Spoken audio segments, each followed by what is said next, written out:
Peyğəmbər sallallahu birinin evinə getmişdi, gördü ki, yumurta düşdü taxtın üstündən, sınmadı. Peyğəmbər baxdı, bu ev yəsirdi ki, bizdə belədir də, heç bir çətinlik olmur bizdə, hər şey var belədir. Peyğəmbər durdu, dedi ki, bu evdə xeyir olmaz. Bu evdə xeyir olmaz. Ona görə yox ki, məsələn, mömin adam bədbəxt olmalıdır, bəlalar içində olmalıdır, xeyr. Bilirsiniz, çətinlik varsa, deməli, diqqətdəsən, nəzərin çəkməyiblər sənin üzərində. Deməli, səninlə nəsə iş görən var sənin üzərində.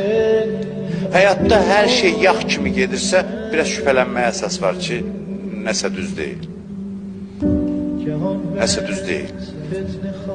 Hədisdə var, Peyğəmbər buyurur ki, 40 gündən bir ən azı möminə bir çətinlik gəlməlidir.